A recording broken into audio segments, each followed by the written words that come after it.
Añoranzas de electricistas, de Víctor Manuel Sánchez. La historia de los electricistas nos permite encontrar una trayectoria política de su presente.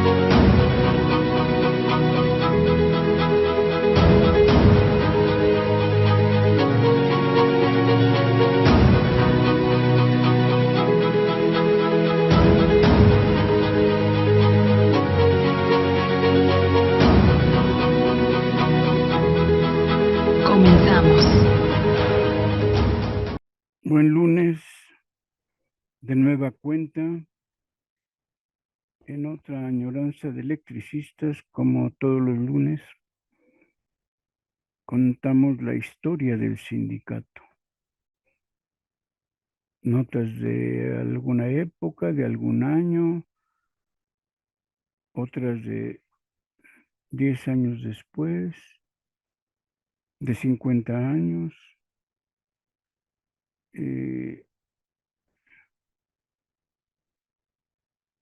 Les he dicho que siendo profesor de la Facultad de Ciencias Políticas y Sociales, por ejemplo, me ha permitido la relación con el sindicato que durante años diferentes he llevado a mis grupos, a mis alumnos de prácticas.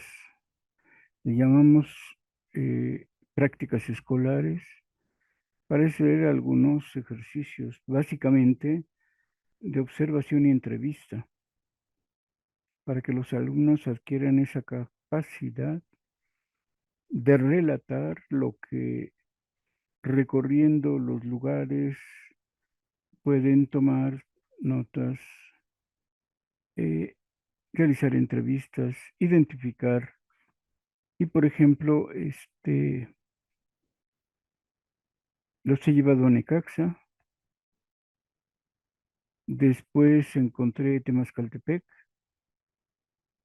los he llevado a Temascaltepec. Temascaltepec tiene unos 8, 10 pueblos y lo que hago yo es llevarlos, instalarnos en la cabecera municipal, o en Necaxa solicitaba que nos dieran permiso y nos recibieran en la mesa, en la casa club que le llaman, que propiamente es un hotel, y de ahí dos cosas. Una, se bajaba al pueblo, a Necaxa y Necaxa Canaditas, o Nuevo Necaxa, que por cierto son dos, se nota la diferencia, y a lo largo de los años, por supuesto, se nos ha notado mucho la diferencia. Cuando yo conocí Necaxa, no sé si les he dicho, pero bueno, cuando conocí Necaxa a mediados de los años 70, todavía había algunas casas viejas en Nuevo Necaxa de madera. Todavía había 2 o 3 calles sin asfalto, sin pavimentar. Eh, Se veía que recién habían tenido algunos problemas de urbanización.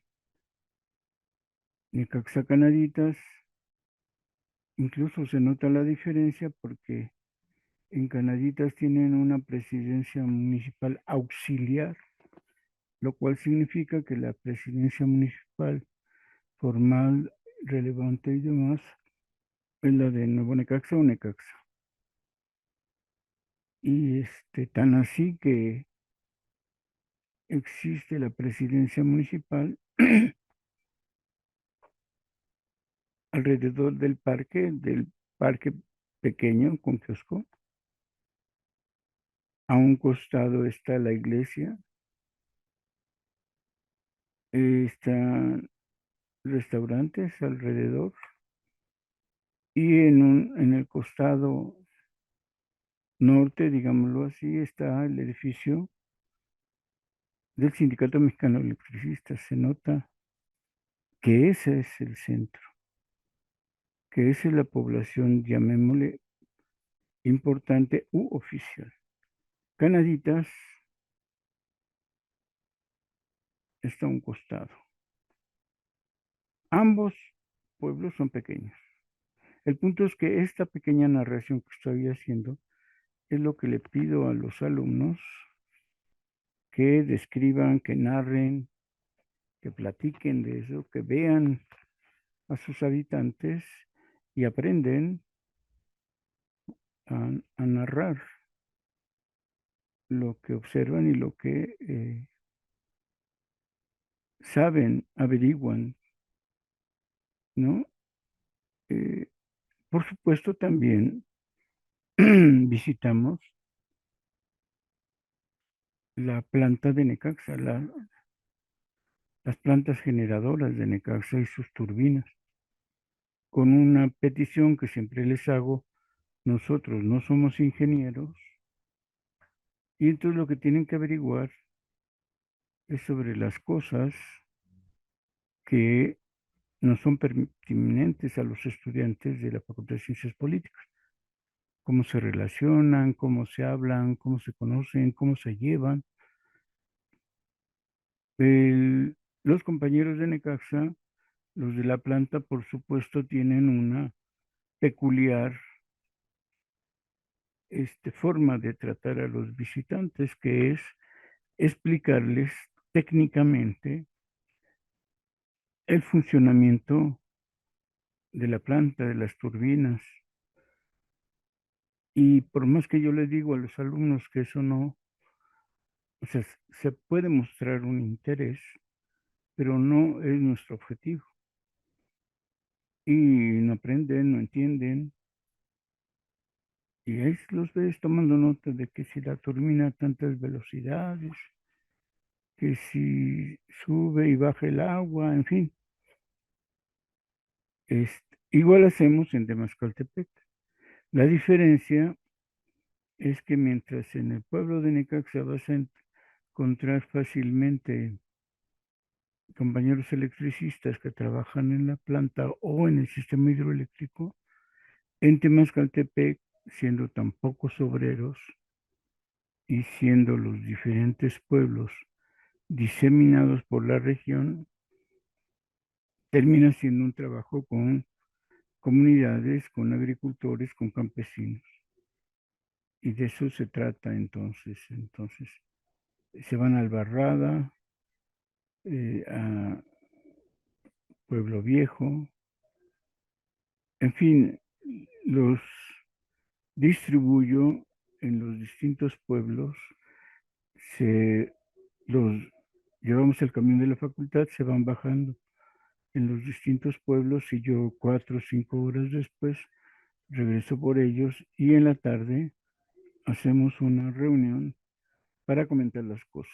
El punto es que mi vínculo con el SME y con la compañía me ha permitido realizar mi trabajo de profesor y por la otra también me permite presentar eh, avances de investigación, trabajos de lo que voy notando y me presento en congresos de sociología del trabajo, del movimiento obrero, estudios sobre la clase obrera. Entonces ha habido durante todo este tiempo muchos escritos. Yo no sé, bueno, esa es mi duda en realidad de ahora, si tengo que presentarles eh, este tipo de cosas sobre mis trabajos ya realizados y cuál es mi opinión. Bueno, el libro ya se sabe, se los he estado presentando. Ay, ahora no lo veo, no lo tengo a la mano, disculpen, no lo encuentro. Un día les enseño todo lo que tengo aquí abajo a la mano para poder continuar trabajando, haciendo cosas. Bueno, eh, Mi primer trabajo, ya les he dicho, es el libro que se consigue ahora a través de Amazon o en la librería, en la editorial Viceversa. Ponen editorial Viceversa, le sale donde está la dirección, los teléfonos, y ahí pueden encontrar el surgimiento del sindicalismo electricista 1914-1917, donde explico en forma detallada el surgimiento del ESME hasta 1917. Este es el trabajo, mi primer trabajo que realicé estando en el ESME utilizando la revista Lux, los archivos de la Secretaría de Actas y Acuerdos, periódicos de la época y documentos del Archivo General de la Nación. Me da la impresión, no sé si en el libro me queda aclarado suficientemente para ustedes, por un lado la importancia del surgimiento y por otro lado que entendamos el momento en que los trabajadores electricistas se reúnen para formar el sindicato. Y que no olvidemos que en sus inicios el Sindicato Mexicano de Electricistas estuvo formado por dos grupos de trabajadores más y pudo haber existido un gran ejemplo extra. Es decir, se puso en el periódico un aviso, no sé si además se corrió la voz, supongo que sí, se puso en el periódico un aviso que decía, todos los obreros, trabajadores y empleados que tengan relación con la electricidad, los convocamos para crear una organización de trabajadores. Y entonces se citó en lo que era el Departamento del Trabajo en aquella época, el Departamento del Trabajo que fue creado por Francisco I. Madero, Francisco Indalecio Madero, y que en el momento en que se hace la convocatoria está dominado o nombraron al jefe del departamento los carrancistas y que pensamos, esta es la idea que debemos de pensar, es una situación complicada, muy complicada, y cómo puede ser este tipo de cosas, ¿no? Prohibido los sindicatos, no había sindicatos. Todas las relaciones en las fábricas, en las panaderías, en los comercios, todas estaban dominadas y determinadas por los jefes, por los patrones, por los dueños, ¿no? Un control absoluto de los dueños. Y sin embargo empezaron a crearse organizaciones obreras.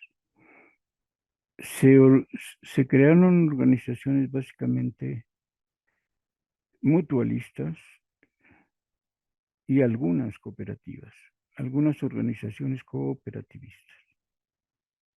Los mutualistas, y todo esto tenemos que pensarlo, sin ninguna experiencia en la época de defenderse, de luchar. Les digo que todo lo dominaban los patrones. Bueno, y entonces convocan y llegan a la reunión eh, telefonistas. Había dos grandes compañías extranjeras, la Ericsson sueca y la Telefónica y Telegráfica mexicana, gringa. Entonces llegan telefonistas de ambas empresas telefonistas y telegrafistas de la Mexican Telephone and Telegraph Company. Y de la Mexican Lion Power. Y además, electricistas que trabajaban por su cuenta, electricistas libres, que si bien es cierto podían estar en las empresas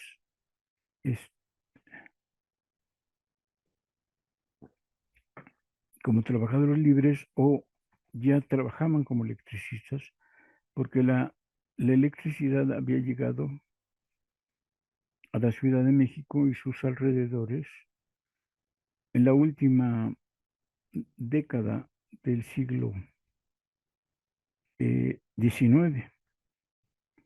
De hecho, de, de 1900 a 1910, en cuanto empieza la construcción en 1902 de del centro hidrológico de Necaxa,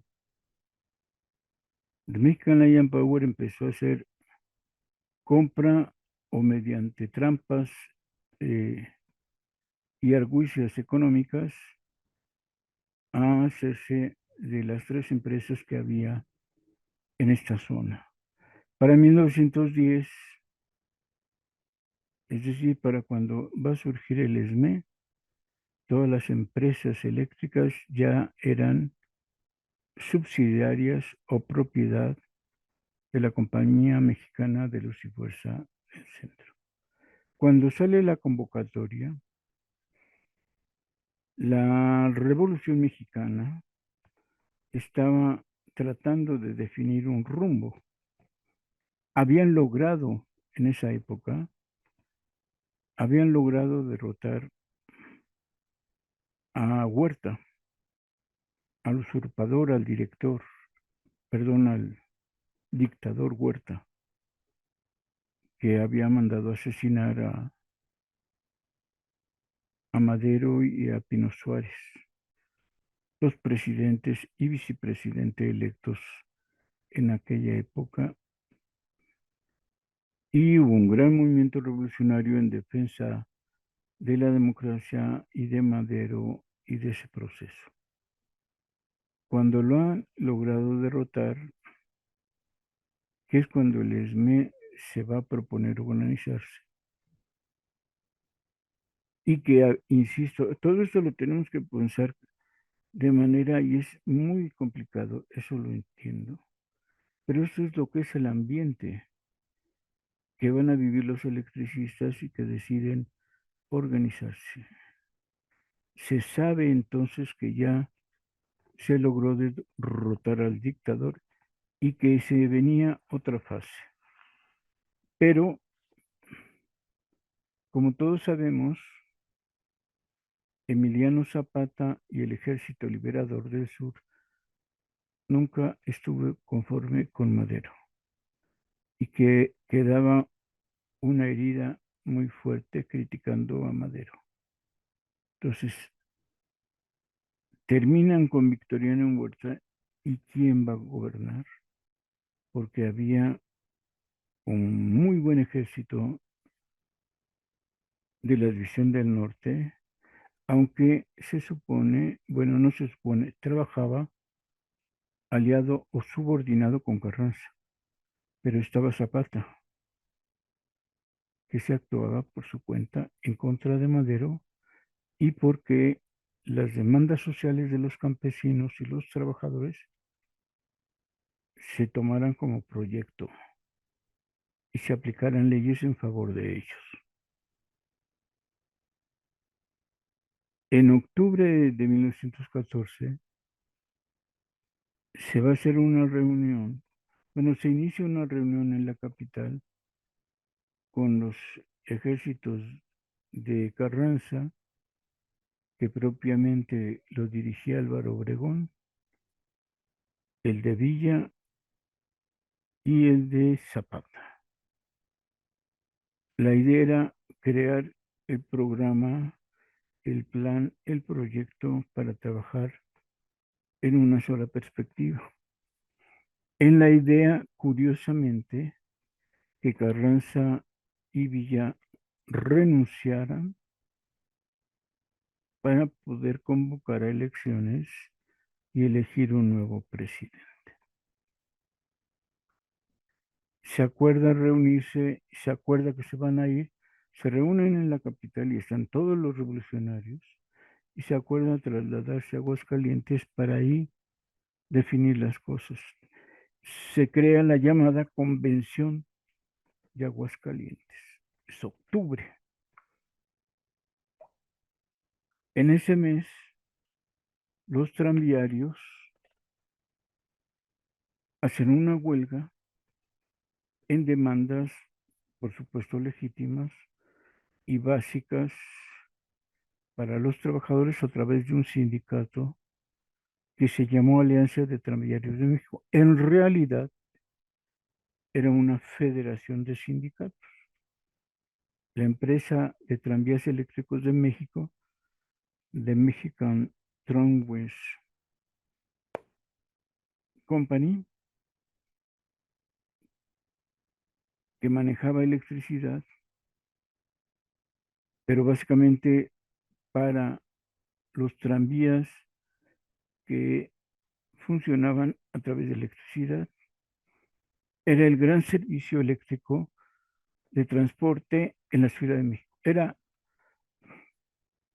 Es que estas cosas no las quiero decir, era como el metro de aquella época, fundamental para moverse por toda la ciudad y lugares aledaños, como Coyoacán o Xochimilco, Tlalpan, que eran zonas muy lejanas. Bueno, hacen la huelga y estando Carranza en la Ciudad de México, en realidad el que estaba era Álvaro Obregón, y empieza a definir una política obrera desde la perspectiva carrancista. Y su, eh, digamos, su defensor de Obregón de estas tácticas es el doctor Atl, un pintor que va a ser famoso tiempo después. Y él llega con los tranviarios, hacen la negociación, les piden que por favor no suspendan el servicio eléctrico, no lo hacen y dicen que para mantener las relaciones y llegar a una solución del conflicto, Carranza, Obregón o el doctor Atl se nombra un administrador interventor. Intervienen, requisitan la empresa, la intervienen y nombran a un general Morales Gess como administrador interino de la compañía de tranvías. En esos tiempos ya había un consorcio que manejaba tranvías eléctricos y la compañía de luz. Una sola administración general trabajando las dos empresas. Solo interviene en la parte de tranvías y en esa parte se nombra un administrador interino para que no se suspendan los servicios, se siga negociando y todo siga igual. Entonces se nombra un militar, el coronel, no, el general Morales Gess, es octubre de 1914. Se va a discutir Aguascalientes, está tomada la capital por los carrancistas y los tranviarios hacen huelga. Como eran tan unidos tranviarios y electricistas, por ejemplo, he mencionado que Indianilla, que era donde guardaban todos los trenes y donde tenían sus talleres para atender las necesidades de los tranviarios, de los tranvías eléctricos. Ahí trabajaban electricistas, carpinteros, mecánicos, pintores y arreglaban lo que se necesitaba del tranvía. El motor, el troller, todo lo que fuera de electricidad más los asientos, por ejemplo, eran de madera. Y los talleres eran compartidos con tareas afines a la compañía de luz o a la compañía de tranvías.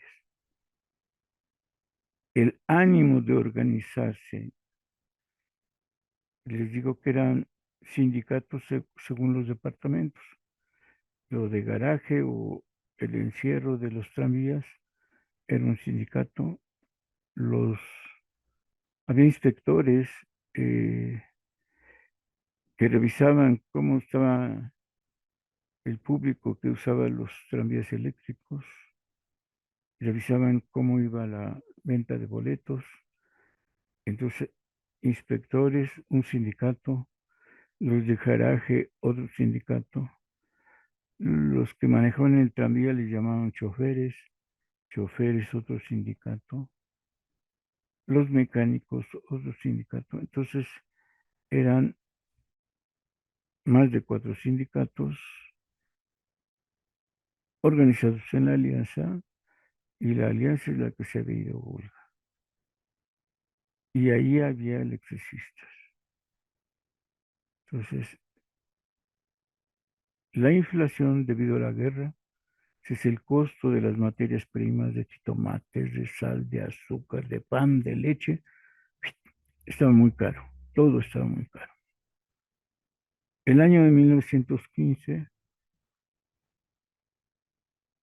hubo una epidemia de tifo, una enfermedad infecciosa que propiamente te lleva a la muerte.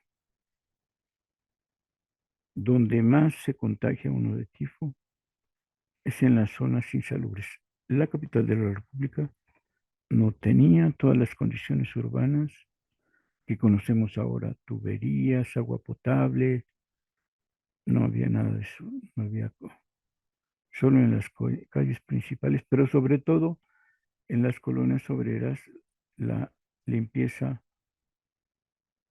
no existía y el tifo le pegó a la clase obrera.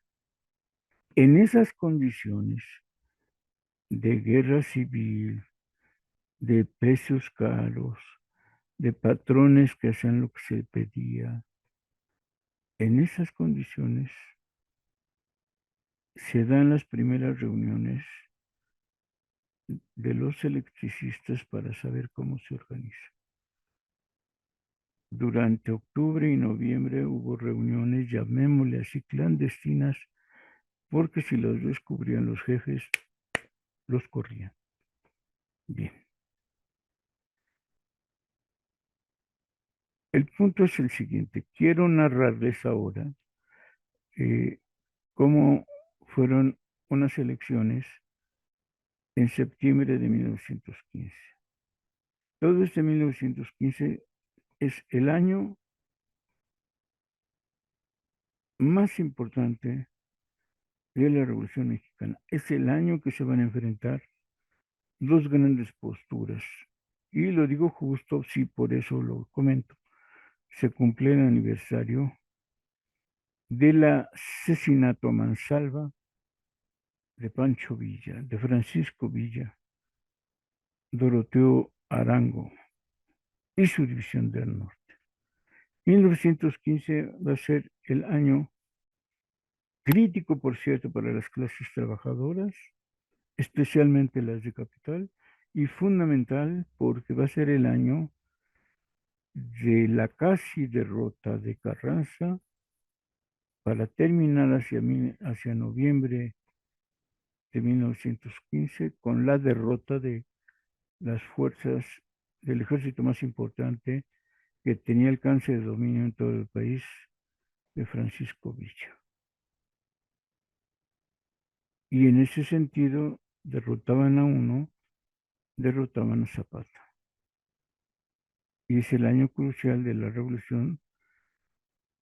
Durante todo el año se van a celebrar las batallas más importantes, que ya no es contra Huerta, ya no es por Madero, ahora es entre definir cuál es el programa, el proyecto y las tareas fundamentales de la Revolución Mexicana.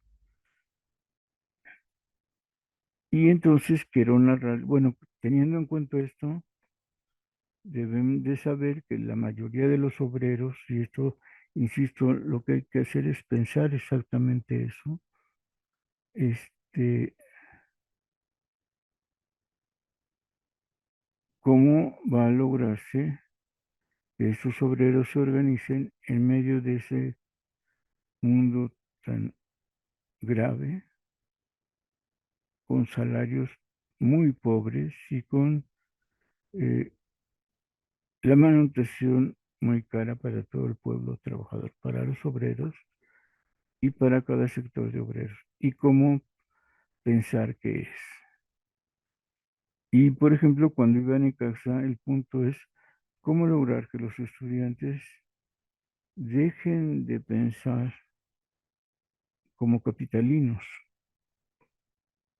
y que se esfuercen por reconstruir, por observar, por tomar nota de cómo era cuando lo llevaba de práctica Necaxa. Cuesta mucho trabajo eh, saber exactamente. Entonces, por ejemplo, les pedía hacer esto porque lo que importa para que tengamos cómo se funda el sindicato o para mis alumnos de cómo explicar cómo era Necaxa, tiene que ser fundamental este tipo de cosas. Y entonces vamos a hablar de las elecciones de septiembre de 1915, porque en estas condiciones y en estos deseos, finalmente en diciembre de 1914, el ESME se va a organizar y se va a crear con una mayoría de trabajadores mexicanos que no saben leer y escribir. Imagínense cómo sería el ESME con la mayoría de personas que no saben leer ni escribir, con la mayoría de trabajadores que trabajan en los distintos lugares y que para llegar al edificio sindical lo tienen que hacer después de trabajar. Y tienen que disponer de dinero para irse a buscar el lugar donde va a ser la reunión, trasladarse. Y si lo hacen exactamente después de salir de trabajo y pueden o no, es muy probable porque había una tradición muy fuerte en México de que el de la casa, un hijo, la propia esposa, llegaba donde estaba trabajando y le llevaba su comida, su lonche.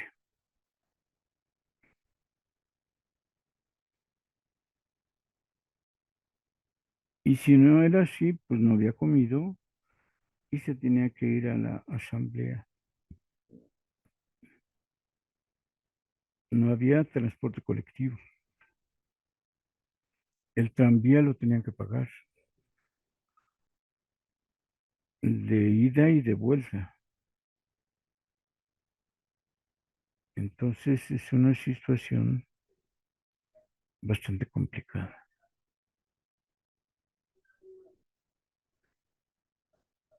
Y eso es lo que queremos que se entienda. En esos momentos es cuando se decide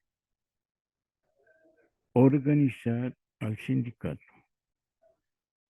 para empezar a pedir lo básico. Y lo básico, por ejemplo, en el primer memorial que se presenta fue aumento de salarios y una reducción de trabajo, un horario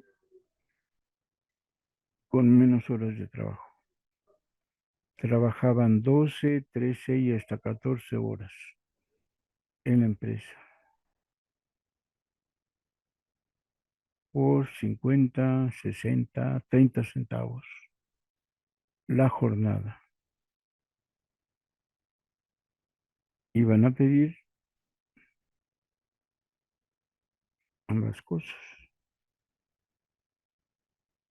Iban aprendiendo que la organización que dirige al su sindicato tiene que ser pocos dirigentes. Van a aprender que además tienen que moverlos cada 3 meses.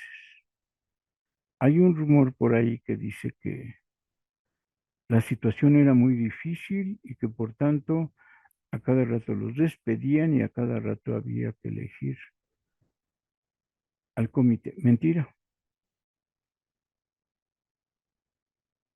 Supimos que hubo unos estatutos que nunca se terminaron de discutir, pero en los estatutos claramente decía que cada 3 meses se elegía al comité. Suponemos nosotros que para que no cayeran en la arrogancia, en el egoísmo o a oír los halagos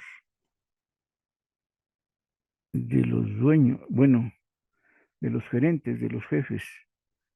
En realidad, esto es también lo que conocen los trabajadores de estas empresas de teléfonos y de compañía de luz. No hay dueños, no hay dueños. Quienes son los propietarios de estas empresas extranjeras seguramente nunca estuvieron en la capital o si llegaron a México fueron de vacaciones. Quienes los representaban eran los jefes, el gerente comercial, el gerente presidente y los distintos jefes.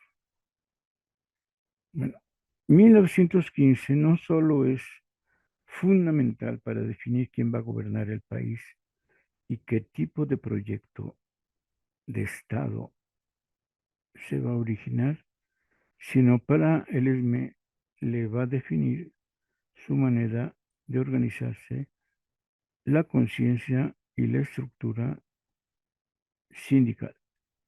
Por eso les quiero leer las actas de elecciones de septiembre de 1915. Diciembre, enero, febrero y marzo, cambio de comité. Abril, mayo, junio, cambio de comité. Julio, agosto, septiembre, cambio de comité. Perdón, 4 cambios de comité del primero que eligieron a septiembre. Un comité ejecutivo, yo he tenido el error de decir que he llamado comité central y no. Comité central va a ser hasta 1936, pero es comité ejecutivo. Es un comité ejecutivo que se nombra, elige cada 3 meses,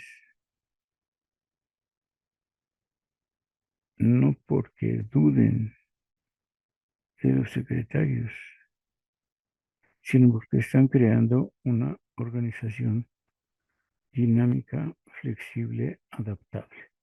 Entonces, en el acta, además de estas condiciones que les digo que debemos de tomar en cuenta, en el acta nos da la pauta de cómo era esta organización. Este documento yo ya lo tengo escrito y ya puse comentarios, entre otras este contexto. De tal manera que sepamos que no, estas condiciones viven en los barrios obreros, los trabajadores se trasladan a sus centros de trabajo y cuando termina el turno regresan a sus domicilios. Pues vamos a ver entonces este punto de la asamblea. Miren, les voy a enseñar antes este dibujo de Necaxa. Y se les quiero traer a colación porque esto es lo que les pido a mis alumnos que me platiquen. Y ello, la tesis de maestría que tanto he comentado, nunca nos enteramos de cómo son las cosas, ¿no?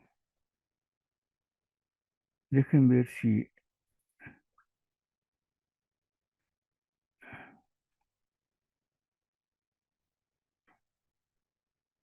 Quiero ver si aparece la mesa en este dibujo.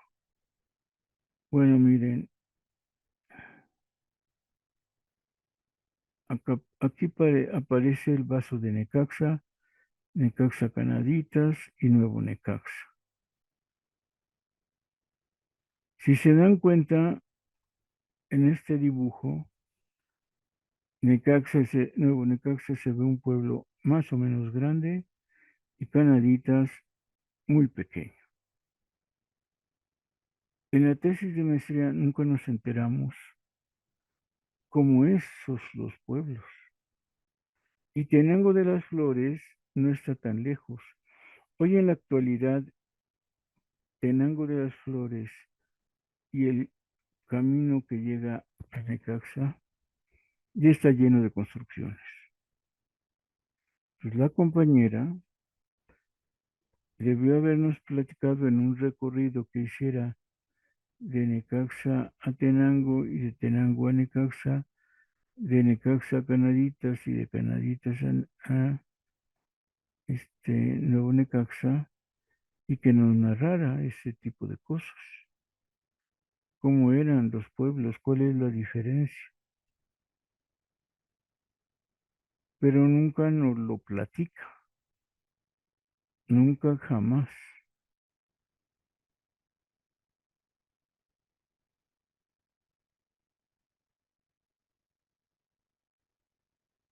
Y entonces debió haber sido sencillo que nos platicara. Por ejemplo, aquí está el Salto. Había, bueno, en esta época de este dibujo casi no hay casas, pero ya había. En el camino de el Salto a la Mesa o del Salto a donde está el Deportivo, se podría haber distinguido con claridad el asunto. Miren, incluso la mesa, que aquí dice Mesa de las Flores. Ay, no alcanzo a leer qué más dice.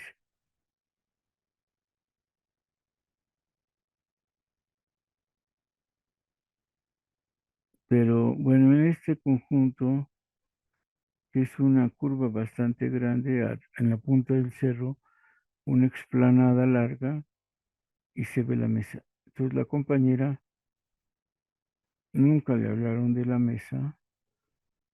De acá eran las instalaciones, oficinas y casas de los ingenieros y que se puede bajar de ahí por un malacate hasta la casa de máquinas, de la mesa a la casa de máquinas, donde está la planta de Necaxa. Seguramente nunca bajó y nunca le platicaron. Probable que no se pudiera, pero seguramente sí. Entonces, nunca cruzó a Tenango. No puede narrar cómo es Tenango. Yo creo que no lo hizo. Sinceramente, creo que no lo hizo. Tampoco nos describe mejor el estadio, el camino sobre el bordo, en lo alto de es- la, la cortina de Necaxa, la llegada a la carretera. Nunca nos describe cómo llegó. Si llegó ya por el lado de la autopista, que, que llegas propiamente a Huachinango y te metes por dentro, o si llegó bordeando el agua el lago.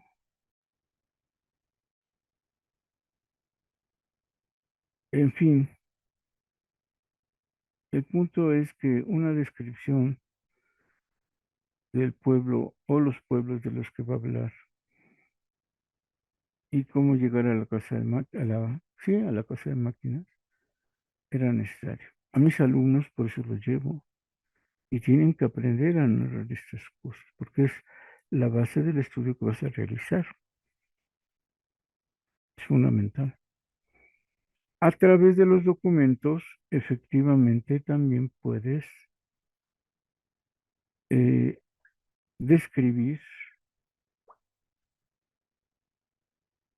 los lugares. Entonces me imagino que tampoco la compañera tuvo acceso a documentos originales del momento y solo platicó. Y no todo lo que te platican las personas es real. Hay un autor que dice que sí, que todo lo que te digan ese es el mundo para ellos, pero hay otro en el que viven. Cuando tenían trabajo y una quincena regular, es una condición. Cuando no lo tienen, ¿qué tanto es, en qué condiciones están y cómo sobrellevan aquel mundo que tenía resuelta la vida? Bueno, vamos a leer el acta para que vean cómo a partir de ahí vamos encontrando información pertinente.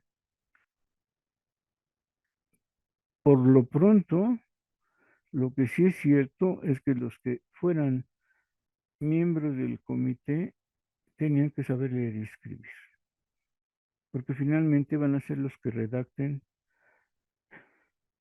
los memoriales o en este caso las actas de asamblea.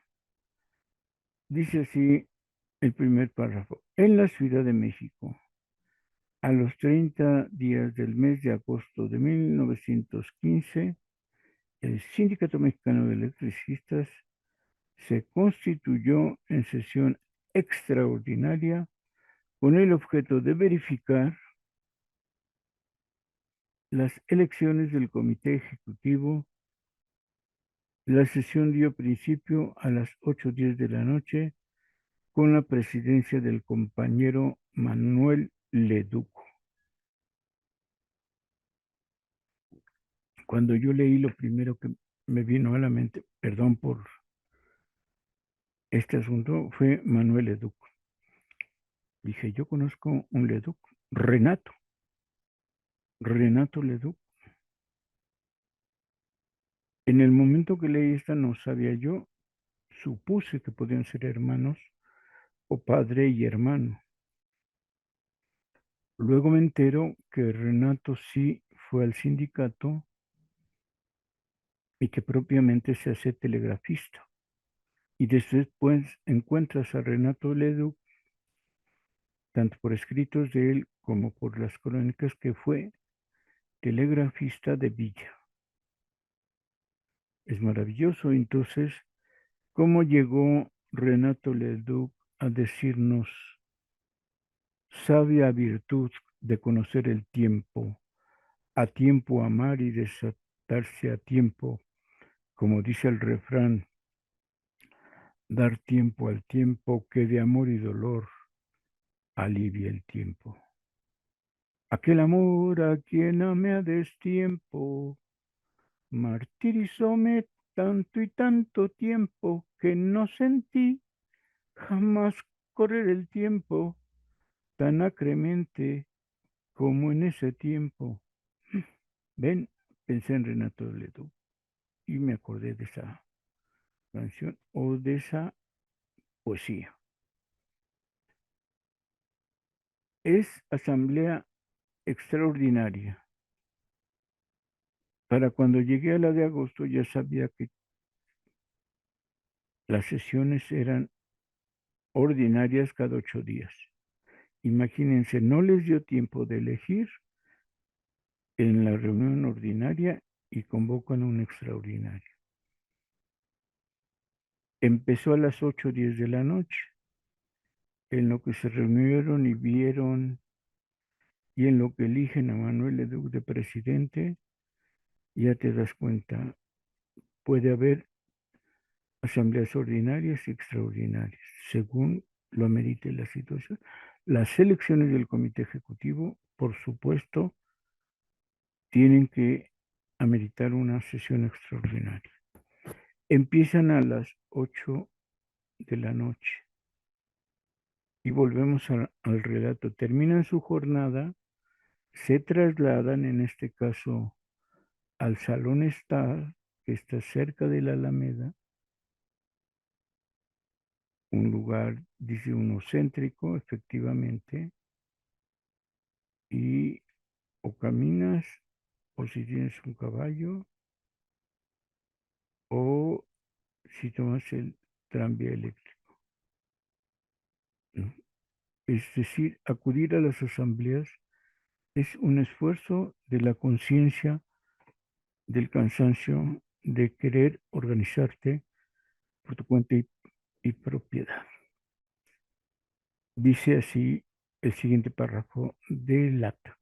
Se acordó, después de dilatada discusión, que la elección se haría extensiva al Comité de Hacienda y a las comisiones, conforme al nuevo proyecto de estatutos. Pero, reconsiderando este acuerdo, se procedió a nombrar solamente los puestos vacantes del Comité Ejecutivo y el de Tesorero.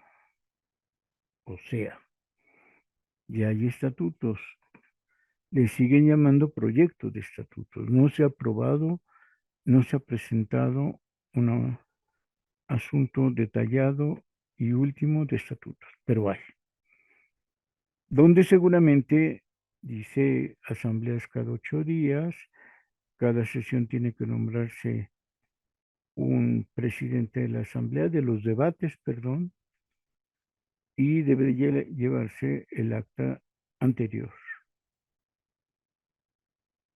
Y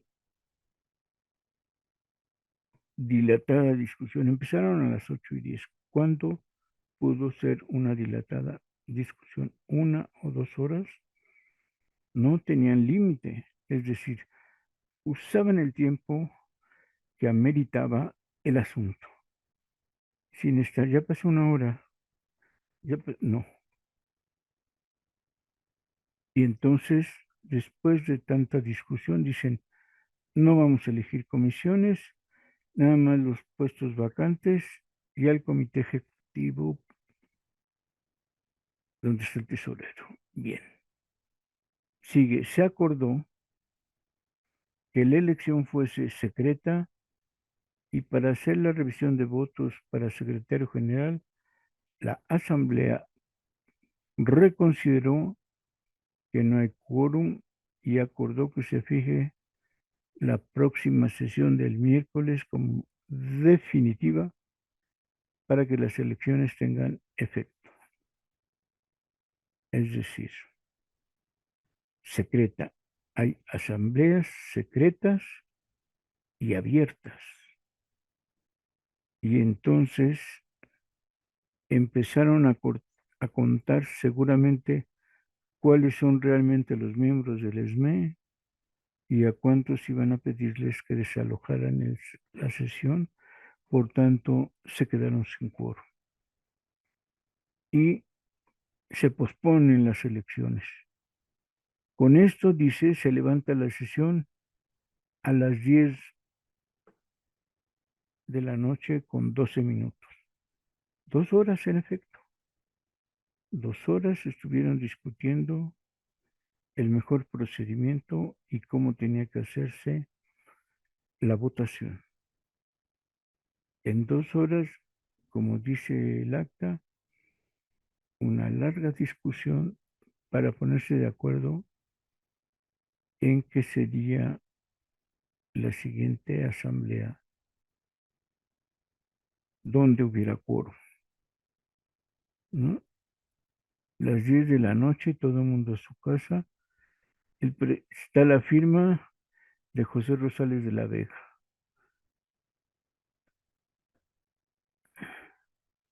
Miren, si están logrando ver que paso rápido y solo me detengo en las letras negras, es que efectivamente esto que les estoy platicando ya lo estoy comentando ahí. Sigue la siguiente sesión. Recuerden cuándo fue agosto, déjenme regresar, yo no me acuerdo.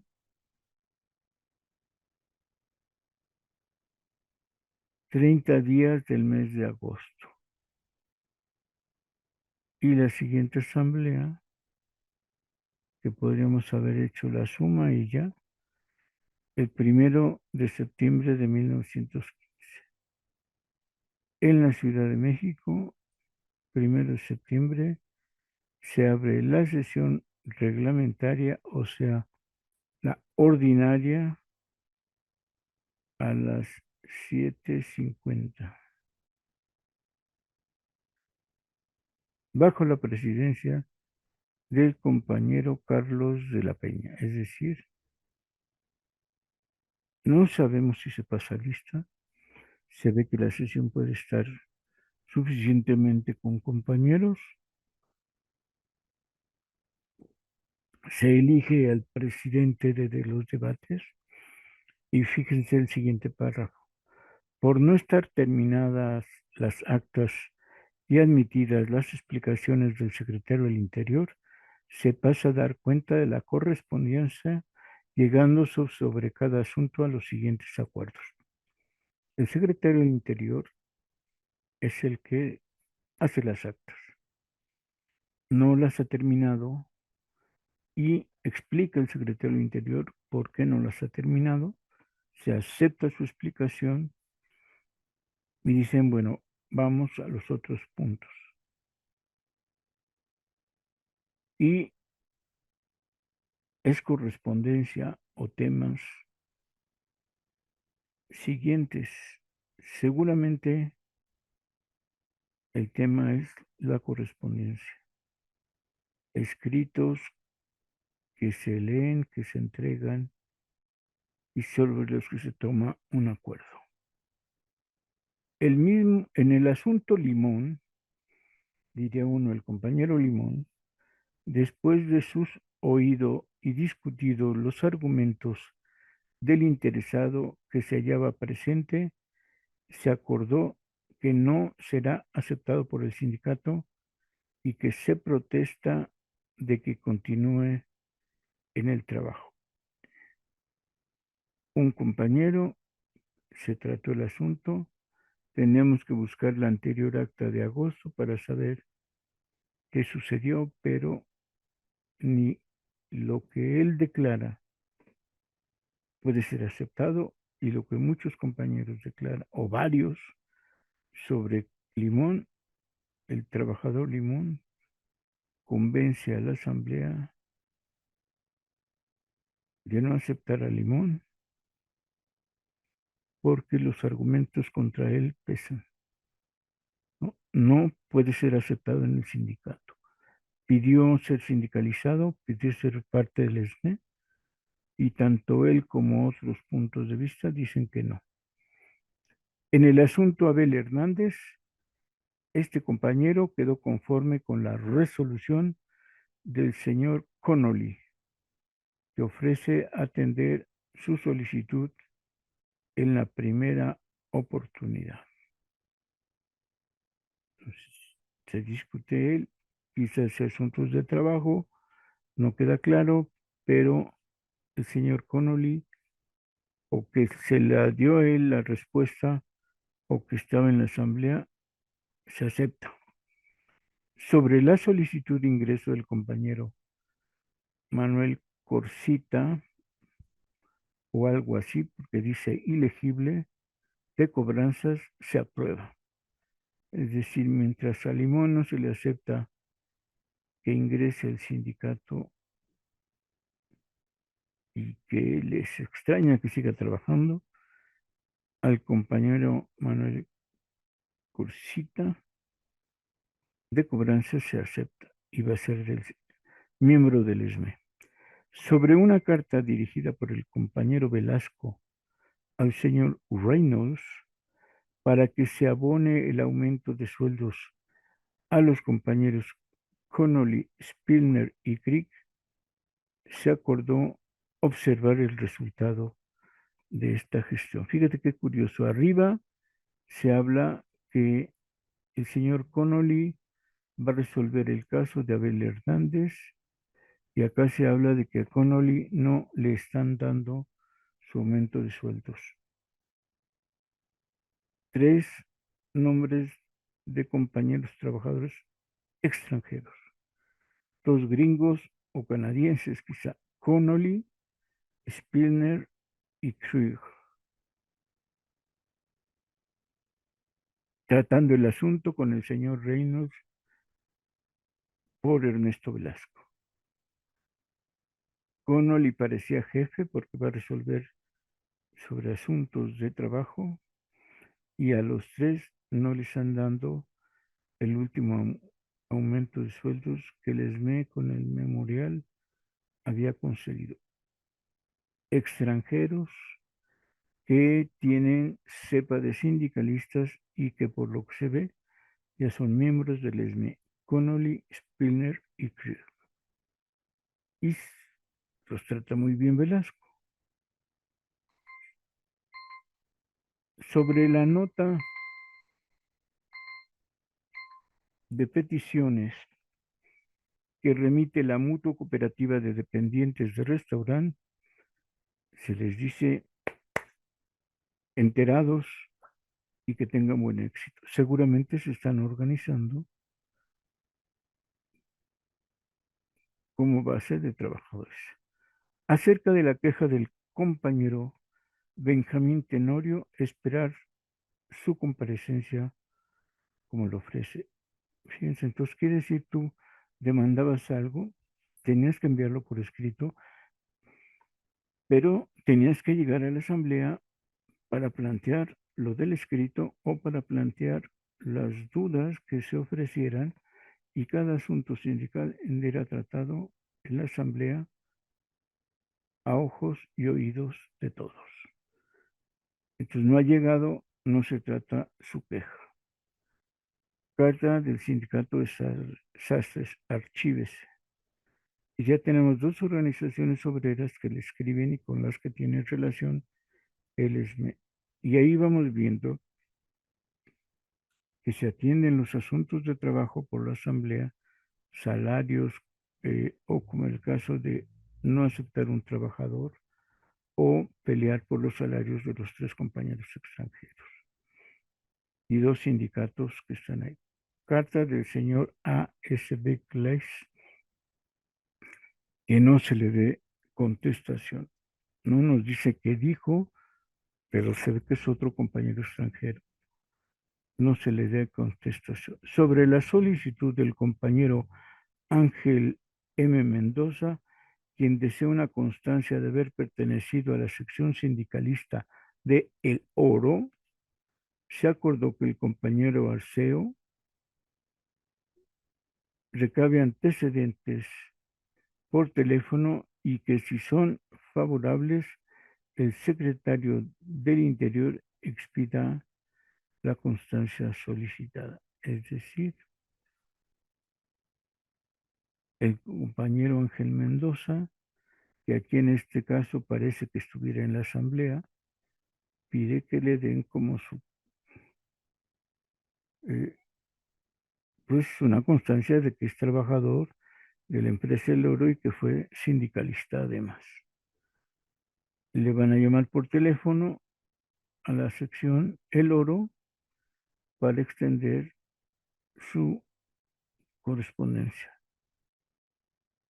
En cuanto a la solicitud que hacen los compañeros del campamento 110 de líneas de transmisión, se resolvió que los campamentos en su organización sindicalista dependerán directamente de esta matriz y que el pago de cuotas de socios se verifique con anterioridad del 1 de mayo del corriente año. No sé cuántos campamentos existirán para septiembre de 1915, pero todos los campamentos directamente dependerán de la matriz. A lo mejor había dificultades o no, pero bueno, es de llamar la atención. Si fueran 20, 25 trabajadores del campamento, 110 del kilómetro 110, dependen, son socios del ESME y dependen de las oficinas centrales del ESME, llamada matriz. Y ya se me acabó el tiempo, solo leeré lo que sigue. El secretario general participa que la Unión de Empleados Obreros de la Compañía de Tranvías de México ha quedado disuelta. Otra organización sindical que se comunica con el ESME. Bueno, dice, se procede enseguida a verificar la elección del comité ejecutivo, incluyendo al tesorero. Miren, se me acabó el tiempo, justo donde llegábamos a la elección, nos da una excusa para volver a vernos, para volver a terminar esta añoranza de electricistas el próximo lunes. Por lo pronto, vemos cómo son elecciones cada 3 meses, hay estatutos, siguen un orden del día como correspondencia. Varias de las correspondencias son asuntos de trabajo y la asamblea, a boca y oído de todos, resuelve. O resuelve a partir de que, en el caso, por ejemplo, de Velasco, lo mandan a resolver por qué no les pagan el aumento de salario a 3 extranjeros que incluso parece ser pudieran ser jefes. Con esto nos da una pista, una clara de cómo es la organización y cómo todo el mundo fielmente cubre con su obligación voluntaria, es decir, conciencia de trasladarse después del trabajo al sindicato, al salón de sesiones, para llegar a discutir, aclarar y acordar lo necesario para la organización. Increíble y fabuloso.